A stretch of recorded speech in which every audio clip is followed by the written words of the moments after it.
So we are back for today's breakfast bite. I'm joined today by Andy Godfrey, the acclaimed film critic. Hello, Andy. Good to see you.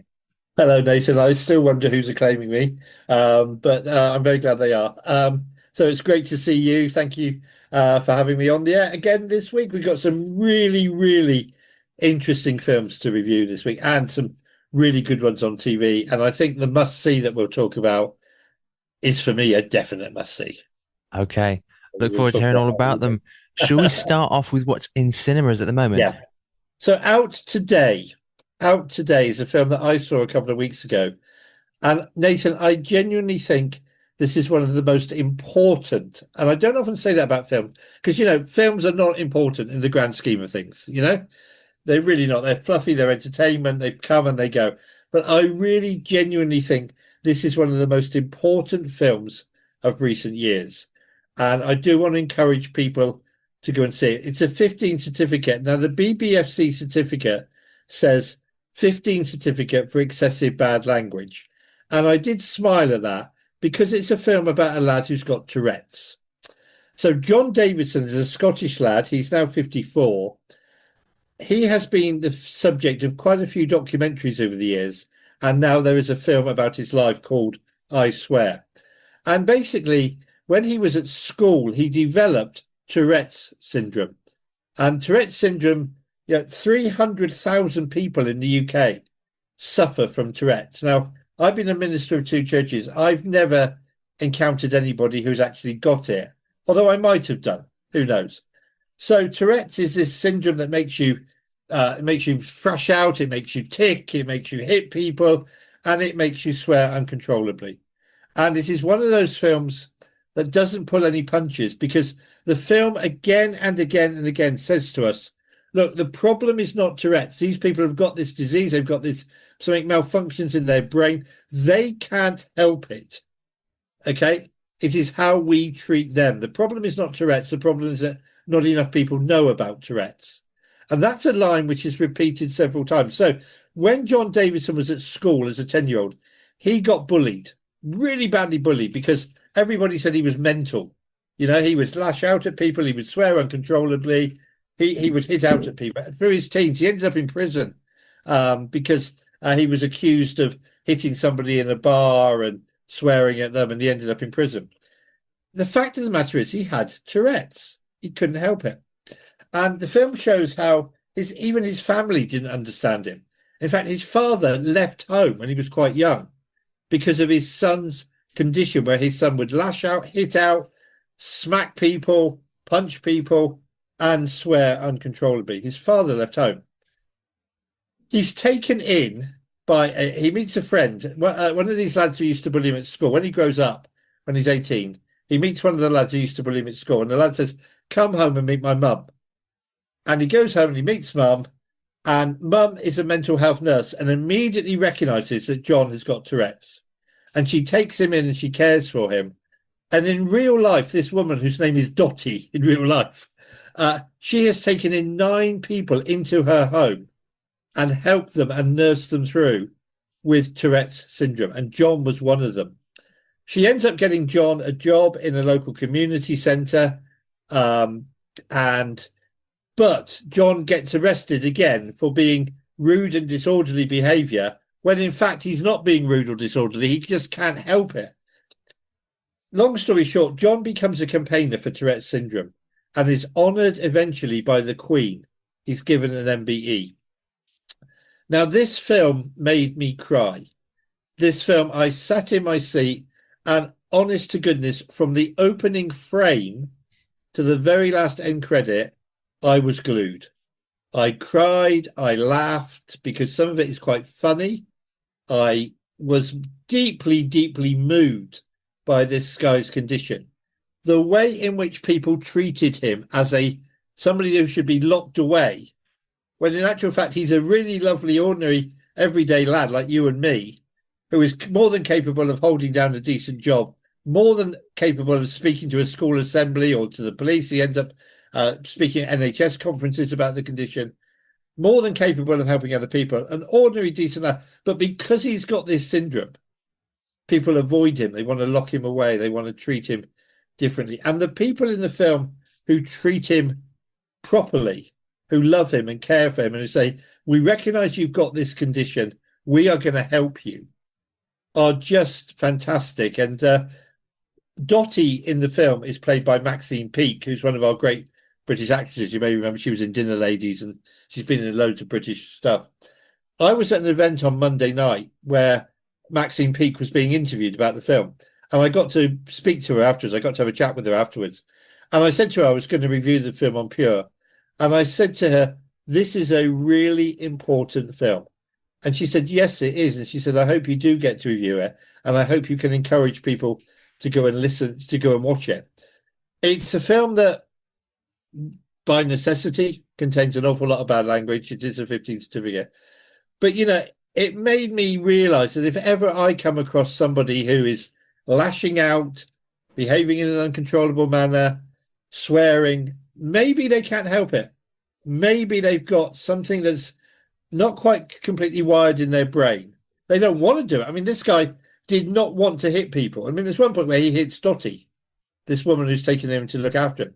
There's one point where he's, at the time Dottie meets him, she thinks she's dying of cancer. And his Tourette's, he keeps swearing, saying, "You're dying of cancer, you're dying of cancer." No, no, no, no. He can't help it.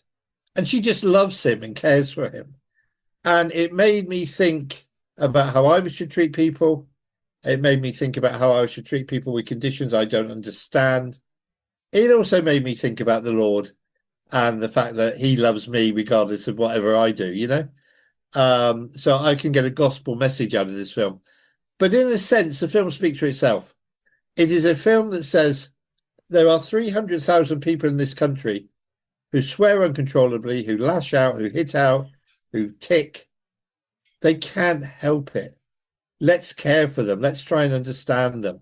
Let's love them, because they are ordinary, decent people who happen to have this syndrome. So I'm bigging it up.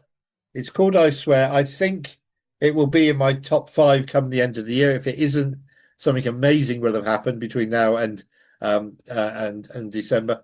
I think for many critics, it will be their film of the year. Robert Armano Ameo, who plays John, is absolutely phenomenal in the lead role. And I wept and I laughed and I cried. So I do want to big that up. That's out today. It's called I Swear. Please, folks, if you're able to cope with it, go and see it, because it does give an amazing insight into people who have a mental condition that they can't help.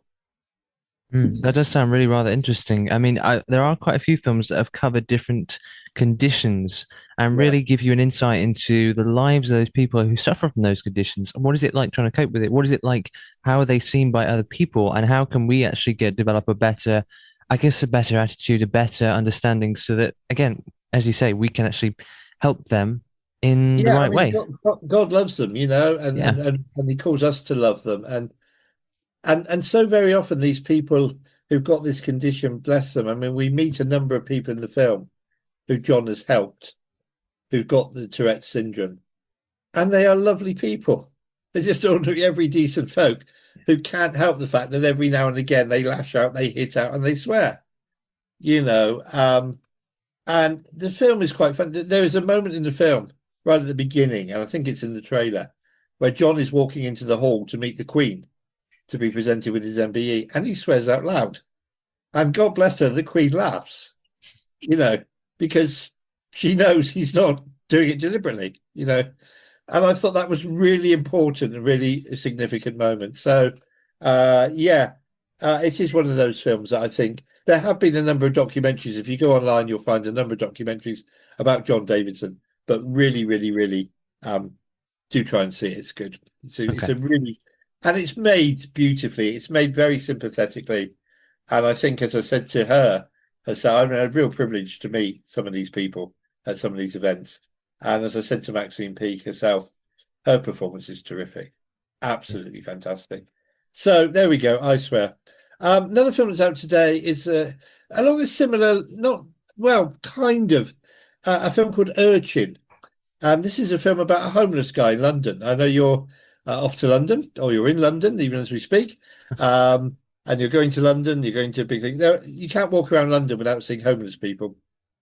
Uh, I was at Waterloo Station on Monday evening, and you just can't walk around any train station or tube station in London without being aware of the problem of homelessness in the capital city. Um, this film is called Urchin. It's about a young lad. It's just basically about the life and trials of being homeless. And again, I found it educational. I found it helpful. I found it instructive. I came out of the cinema here in Milton Keynes having seen it, and there was some homeless people in the doorway of the cinema sleeping in sleeping bags. Made me look at them in a slightly different way than perhaps I would have done before I'd seen the film. Yeah. So again, another instructive film, not particularly, I didn't think, entertaining, but a really interesting film.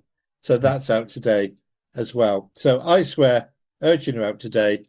Also out today, which I haven't seen, is a film called something totally, totally different called Tron Ares. Tron Ares is a film about, it's based on the Tron series. So way back when Disney film in the 80s, Disney gave us Tron, which was one of the first computer generated movies. It was about a computer ex-whiz kid who gets inside a computer game. Maybe you've seen it, you're nodding. So maybe you've seen Tron. And there's been a number of sequels. This is the latest one in which the computer characters come out into the real world. So that's going to be very interesting as well. So that's out today. It's called Tron Ares. I haven't seen it yet. We will report on it next week. Okay. I haven't seen, and I did promise listeners I would, The Smashing Machine, the one with Dwayne Johnson. I just haven't had time, if I'm honest with you. Time has run away this week. The one where he's got all the makeup on to make him look like a wrestler, and he certainly doesn't look like himself. I've had friends who've seen it and who've said the film's pretty normal, the film's pretty substandard, but his performance is great. So that's to look out for. But yeah, those are the ones that are out in cinemas today. Awesome. Thank you so much, Andy. So, yeah, we've got some good ones there. A couple, as you say, that aren't necessarily the most entertaining, but would certainly be quite instructive, quite, I guess, not Yeah, necessarily educational, but they do provide insight into a particular area of yeah. life in a very I think serious way.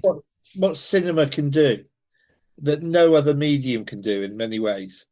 I mean, I love theatre, but cinema can take you into the heart of a situation, and you can get to see the situation from various different people's point of view. So, Mm. in I Swear, for example, we see John being arrested for being supposedly drunk and disorderly. He's not.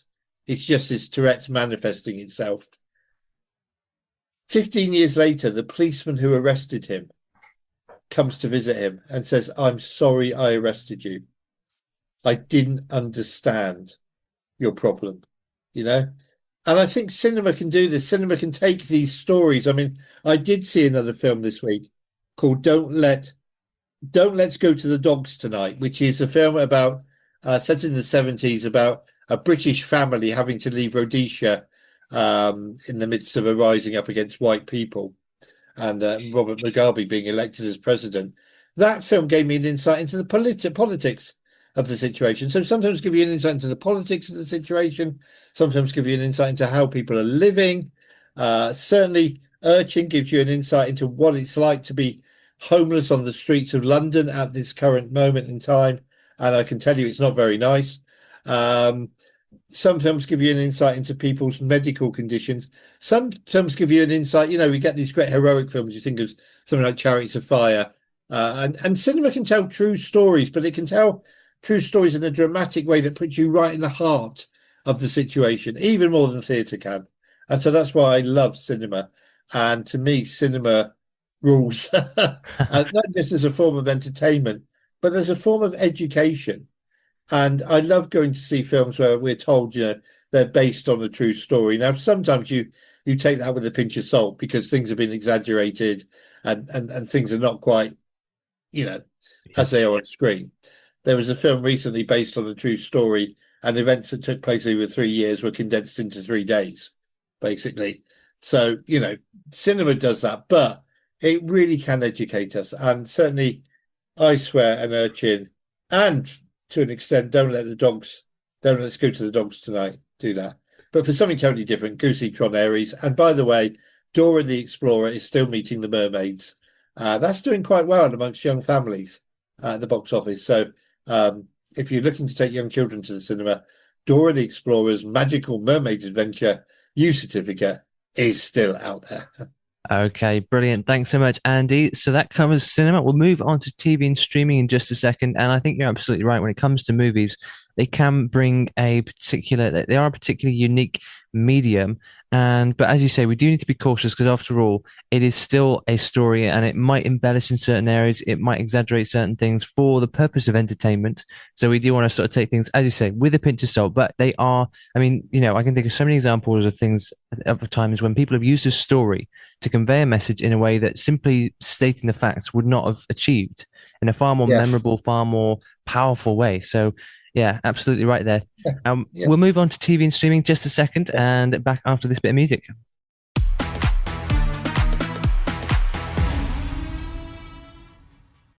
So we're back on movie reviews this morning. I'm here with Andy Godfrey, talking about the latest in the world of cinema, and now we're going to talk about the latest on TV or what is showing on TV over this weekend that you can enjoy. So, Andy, what is your sort of top picks for this weekend? Yeah, so Nathan, let's start with some family films. I always look at the listings to see what's on for families. So we know that ITV are showing kids' films at 6:45, sorry, 6:45 on Saturday mornings. They've just got a run of children's films. If kids are getting up early, if they want you to get up early and you want to have a lie in, send them downstairs, put ITV1 on, go back to bed, and let the kids watch the film. So this week on ITV1 at 7:45 in the morning is Minions. Now, I love the Minions. I think the Minions are some of the greatest comic creations ever. And this is the original orange story. This is the uh, original story of how the Minions came into being. This is their story. And it's a really funny film. It's set in the mid 60s with an evil baddie trying to steal the Queen's crown jewels and become Queen of England. One of the minions ends up becoming King of England. It's a totally madcap. It's totally nonsense. It is absolutely hilarious. It is absolutely brilliant. The first part of the film for me, where we see the origin of the minions, and is better than the second part of the film. But I absolutely love Minions. By the way, at one point there were hundreds of minions on screen. I don't know if you know this, Nathan. Will complete your education. One man does all the voices. I Just did one know man. that, yeah. You knew that, so there you go. It is quite impressive, isn't it? It's incredibly impressive. Just one man, but Minions is a great film, and I love the Minions. And I have a Minions poster up in my kitchen that says "Eat a banana" because, of course, they like anything yellow, and They it's a do. reminder to me that I should try and eat five a day. So that's on. So if the kids get up early, send them down, put the TV on, go back to bed, have a lie in Saturday morning. And let them watch Minions. Channel 5 on Saturday afternoon, another family film, are showing Miss Potter. Now, this is the story of Beatrix Potter, and this is the story of how she came up with her creations of Peter Rabbit and all the other great characters and all the other great stories that Beatrix Potter wrote. She lived in a house in the Lake District. I've actually been to her house in the Lake District, and it's surrounded by woodland and nature, and you can see a lake in the distance. It's the most beautiful, beautiful cottage, and it's a good film. It's a biopic of her, and every now and again, some of her characters come to life in her imagination, and we see them come to life on screen. Honestly, I enjoyed it very much indeed. One more for families, and this time we'll go to BBC One. This is on Sunday afternoon. Of course, everybody's listening to Andy and Joe, but never mind, you can record it. So Sunday afternoon on BBC One is Wallace and Gromit: The Curse of the Were-Rabbit. Now, people would argue over which is the best Wallace and Gromit film. And some people will say that the shorter films, like Wrong Trousers, are better than the longer films. I loved Curse of the Were-Rabbit. I thought it was funny. I thought it was really entertaining. This is the one where you can actually see a fingerprint in Gromit's back in the clay if you freeze it. I did double check on that. Helena Bonham Carter plays a rather posh lady who's having trouble with rabbits invading her garden, and Wallace promises to get rid of them, but he himself at one point gets into trouble. So, Curse of the Were-Rabbit, Wallace and Gromit, Sunday afternoon. A couple of other films to look out for. I'm going to pick a film that's on BBC Two on Saturday night. So this one, are you ready for this? This one's called the Guernsey Literary and Potato Peel Pie Society. Okay. Wow, The quite a mouthful. Guernsey, yeah, exactly. The Guernsey Literary Potato Peel Pie Society, based on a true story of an author who wanted to write about. So we know that, for example, my daughter lives in Jersey. The Channel Islands were occupied during the war by the Germans. And this author, played by Lily James, wanted to write a book about people's wartime experiences in Guernsey. And she goes to Guernsey and she discovers that during the wartime, under the guise of meeting as a book club, because meetings together were forbidden by the Germans, but a few Guernsey people got together and they were actually meeting as a book club, but they were also illicitly producing food and cooking pies and all doing all sorts of things, which they shouldn't have been doing because everything was on ration, but they were having to feed themselves because they were starving, the people in Guernsey.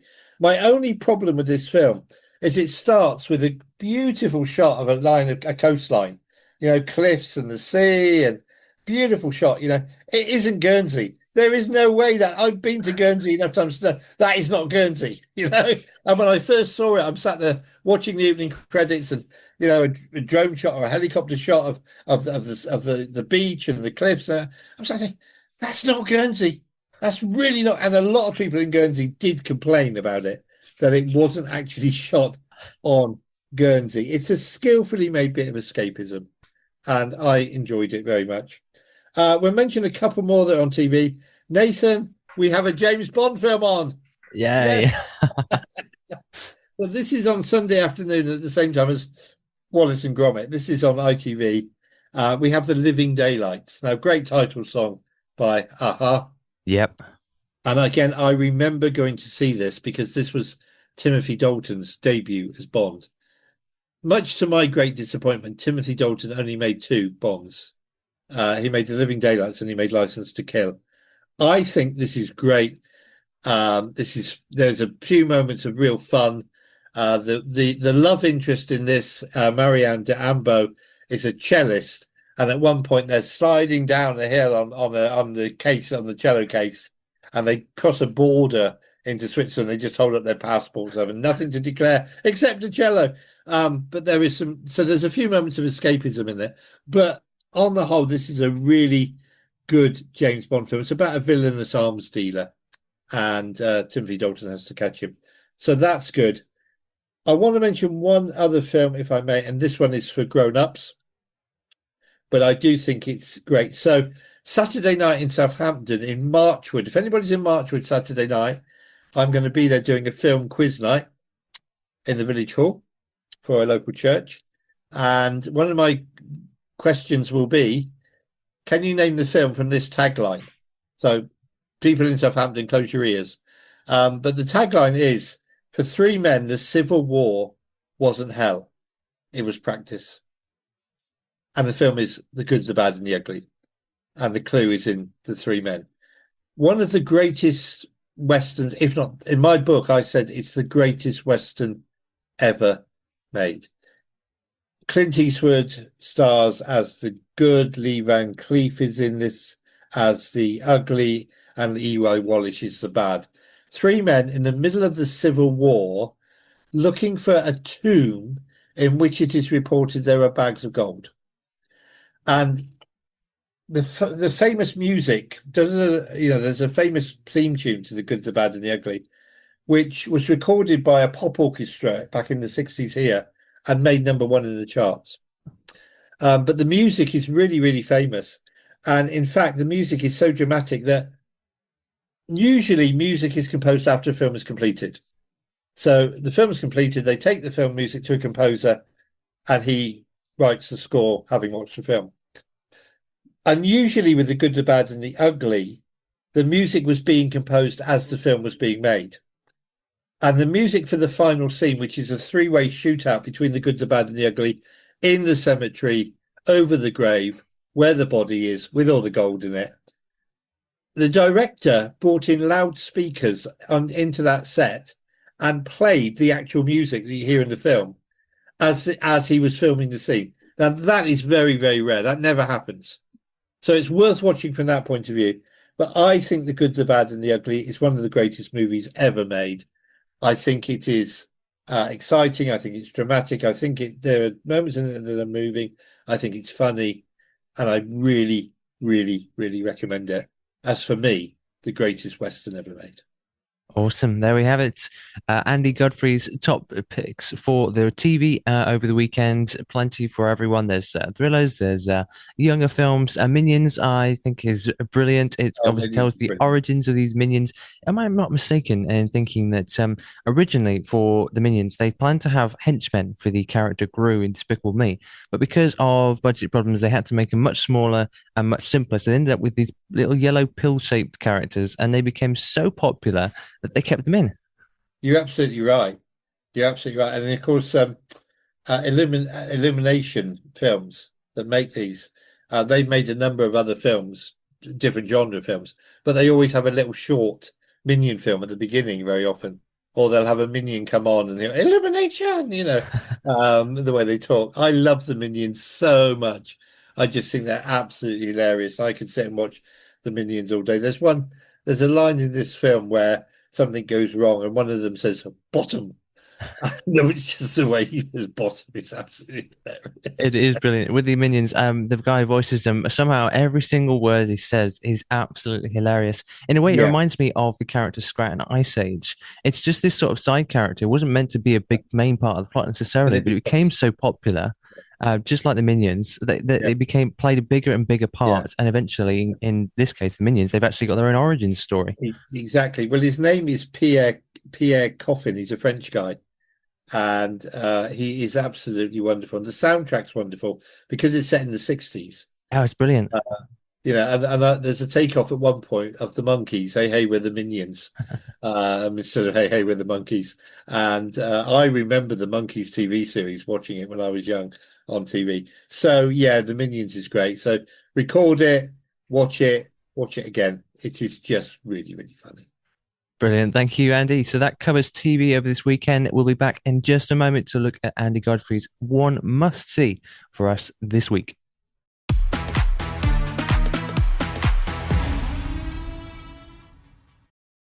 Okay, so for the final part of movie reviews, we always take a look at Andy Godfrey's must see for this week. We've covered the latest in cinema and the best picks or the top picks on TV. And so, Andy, what would be your must see for us this week?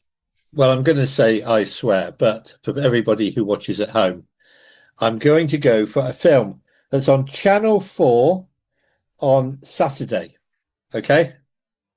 I first saw this film on a plane going to Kazakhstan when I was doing some mission work in Kazakhstan. It was one of the films. I came home. I said to my dad, because this is 2001, I said to my dad, Dad, we got to go and see this at the cinema because Dad and I loved going to the cinema together.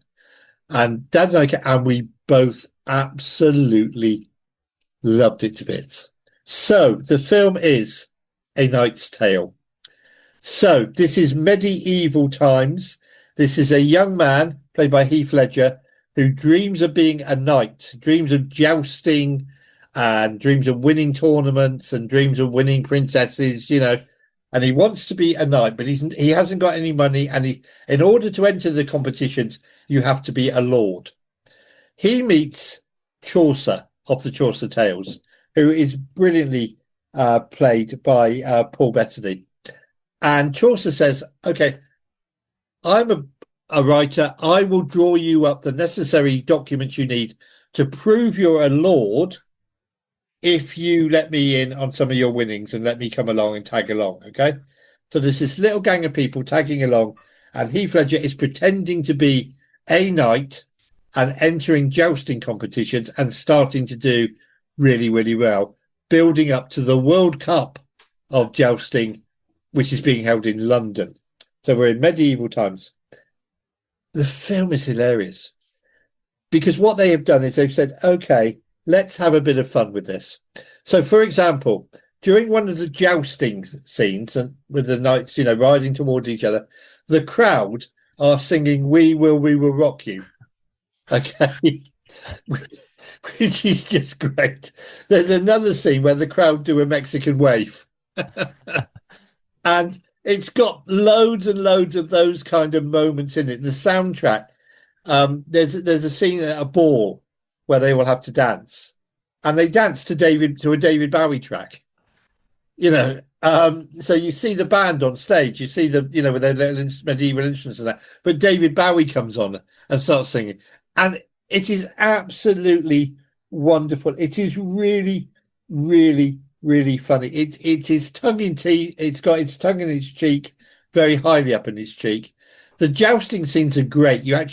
They've mounted cameras on the horses, and you get to see the spears as they crash into other people, the lances as they crash into other people. It's got this rock soundtrack. It is Taking Care of Business is one of the tracks that is played during a montage of him training. It is. I've got the soundtrack album. It's just lovely. And stay right to the very end. Right at the very end of the credits, there is a scene that is really, really, really funny. So I love A Knight's Tale. So I saw it on a plane, on a small little screen, in the back of my seat. I came home. I said to Dad, "We got to go to the cinema." We went to the cinema. This medieval film about a young man who wants to be a knight and wants to woo this princess, because this princess turns up at all the tournaments.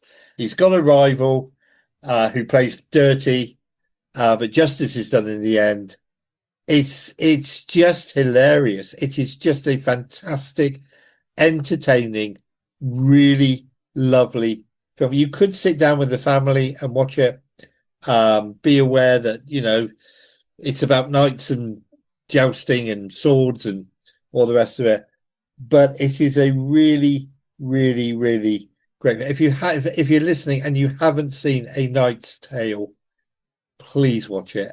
I just think it's fantastic, and it does have this rather fantastic soundtrack. And the first time, we saw the crowd clapping along to "We Will Rock You" at a jousting tournament in 16 something or other.